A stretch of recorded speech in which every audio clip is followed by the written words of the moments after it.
Jimmy Mack, Captain McLean, on the ball, steady as a ship, hand up in the air, calming everybody down, going to deliver a ball on the penalty spot. In it comes, ball comes in, it's on the spot, well repelled by Ipswich one more time.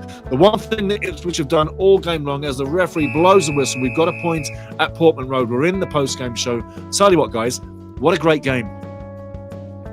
What a great game. Ipswich, Kieran McKenna, they pushed. Everybody to a man on the Blues team played a great game. Don't kid yourself. But you're going to say exactly the same to every man on that red team. Ipswich, Wrexham cancelled each other out on the day. There were a few chances. There was the horrific miss at the end by McAteer that should have took 3 points for Ipswich, but he misses right, literally, from 3 feet out, skewing it across net, and it doesn't find the back of the net. And yes, you could say, D. Scott, as you did, Arthur Okonkwo was in front of him. Absolutely. But I tell you, that should literally have been the moment to take 3 points and kill Wrexham Hearts on the day.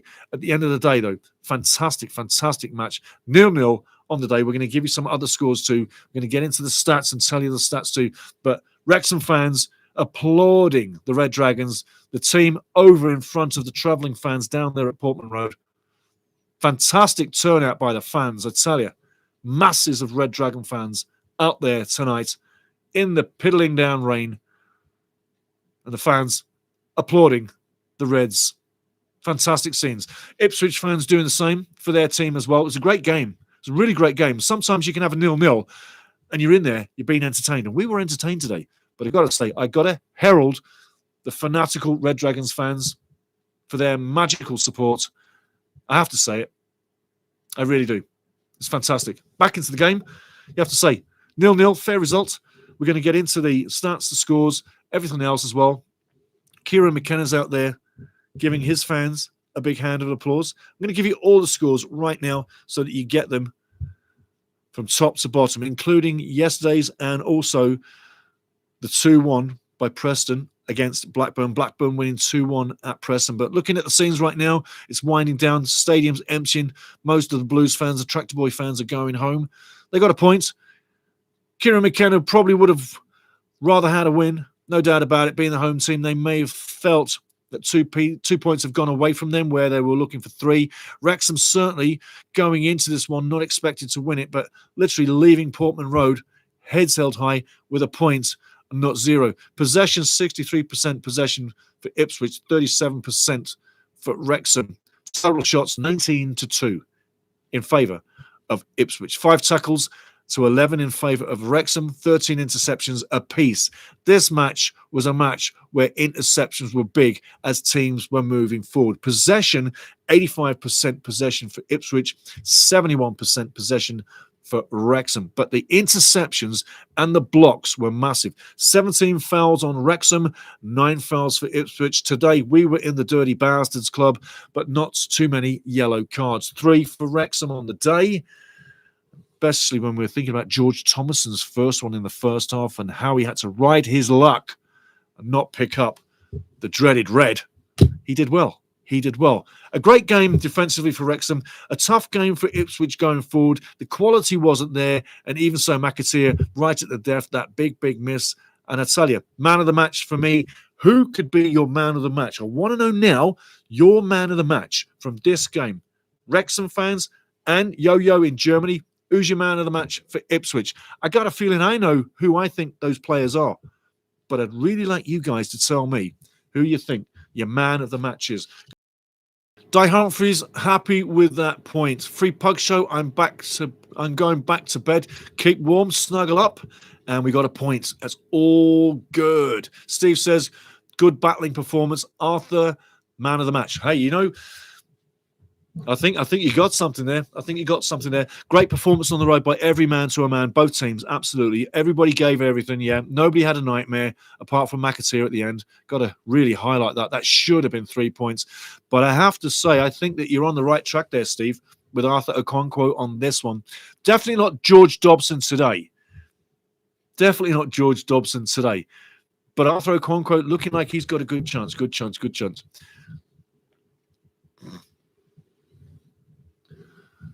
I'm reading the next one down. TX Test Fest. Thanks for the play-by-play, Stevie. Hey, my pleasure, my pleasure.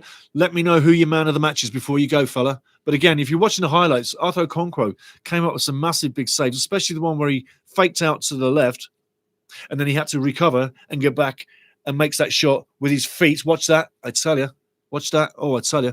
Fantastic, fantastic. So, yes, looking at this stage, I have to think he's probably going to be there. Grim Plays. Next show, different delivery. Get ready. Matsuya for Ipswich. I tell you what, Matasuwa. I tell you what, he took a lot of kicks, took the card, played hard. Could well be. Yeah. I can see that one. Matasuwa for Ipswich. Could well be. And obviously, Arthur Okonkwo. I'm gonna agree with Steve. I'm gonna put AO again today for another man of the match and another clean sheet. They keep adding up. And as I said, when Danny Ward got injured, Arthur Okonkwo now has the opportunity to step up again, but with real competition in the squad and become the number one. He was our number one and was fantastic. But when Danny Ward came to town, that changed the stage. Arthur can change the stage again, but in his favour by claiming or reclaiming the number one shirt. Since Arthur's come in, I think he knows that there is a task for him and that every match really is big. He cannot afford to bring subpar performances. Remember when he did and he got benched? Right. Well, he knows what reality is and he knows this level. And he knows right now he's number one with Danny Ward as number two, as long as he keeps bringing these brilliant performances. And shutouts make you a number one. You can have a great game and concede one. You look like nobody. But when you have a great game and you come away with a shutout, you look like somebody. Right now, AO, Arthur Okonkwo, is somebody. Just saying. But yeah, Matasuwa, for Ipswich. I'll go with you. Grimm's Plays, easy man of the match for Ipswich. And for Wrexham, it's definitely Arthur Okonkwo. Going to get you into them scores right now. And then we'll get into the table. Keep bringing your chat, and we'll get to the chat right after that. So scores, table, and then into the chat. And hey, thanks for joining in. Thanks for being here. I hope you had a good time. Get ready for the next match coming up in 4 days. I'll be listing that one very shortly. It's not listed right now because I haven't put it together because I'm going to use different software. So just so as you know, something different is coming. But like I say, scores now.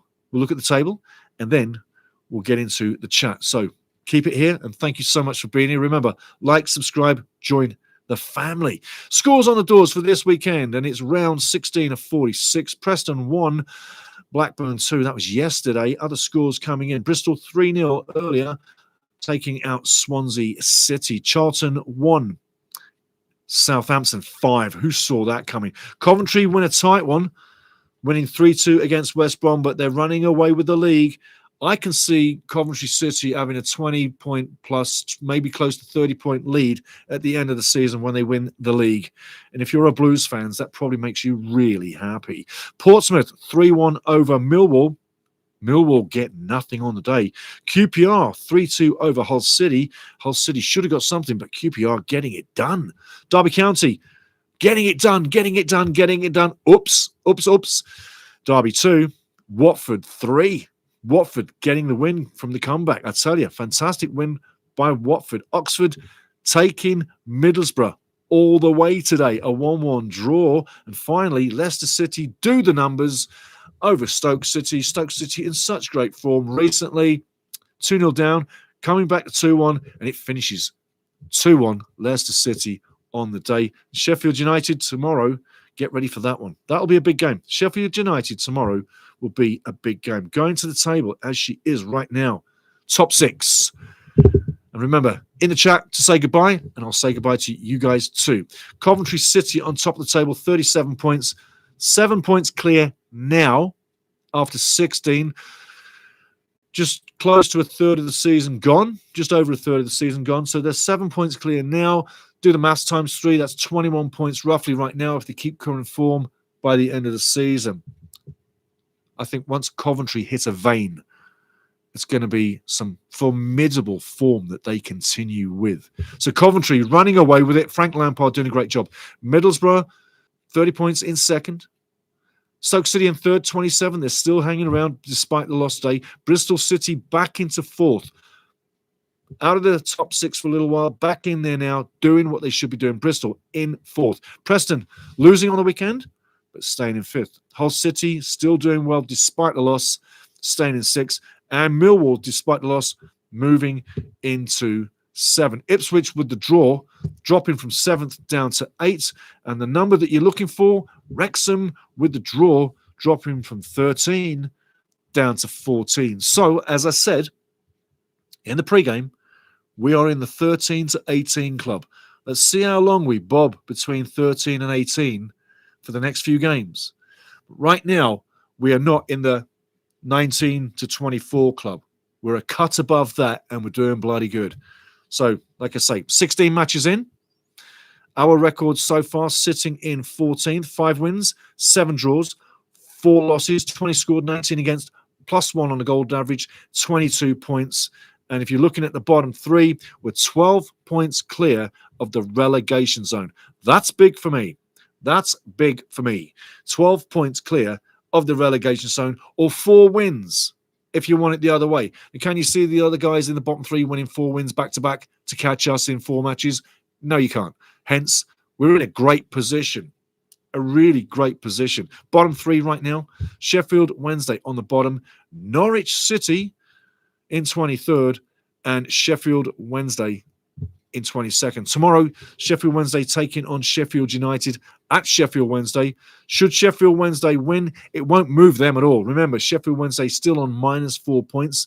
They were docked for not paying their bills and having a lousy owner and all sorts of things going wrong financially for a great club. Let's put it that way. Norwich sitting second above them, but Norwich, literally a team in distress. And Sheffield United, Chris Wilder trying to get him out of the bottom 3. Will he? A win tomorrow doesn't get him out of the bottom 3, but it'll get him 1 point close, or 3 points closer, within 1 point at Oxford, just outside the drop zone. Guys, get on with your day. Wrexham's got a fantastic point today. Moving forward, games are coming through. I'm going to bring up some action for you in a second. But Ipswich away ended well. Now we got 2 matches at home in the next 2. Bristol City on Wednesday and then Blackburn Rovers on Saturday. 2 matches where you could say tough opponents. Problem is, they got to travel to us, which makes them less tough. We've got to start building our Ikeras as the fortress that it's been for years. So when Bristol come, which is a big number, sitting in 4th, no fear. And the players that didn't play today, I'm probably thinking you're going to see them on Wednesday against Bristol City. That's the next match. And then after that, it will be Blackburn on Saturday. The pre-games will be coming. Remember, 15 minutes before the game on the watch-alongs, not a half an hour. We're cutting that back to keep it really tight and really streamed. But again, I have to say, Arthur Okonkwo was magnificent today. The tactics were perfect. The substitutions by the number, perfect as well. No complaints. Ipswich can't complain either. They came up against a team that just was not going to go down, and the quality was not there on the day from either team because there was no space or time or quarter given. The defending from both teams was literally top draw. The quality did not have a chance to come around, and even when McAteer blew it over right in the last seconds where he should have just tapped it in, he didn't. A point is a great point, guys. On your day, next up, Bristol City. Join me. Cheers. Thanks for being here. I really appreciate you.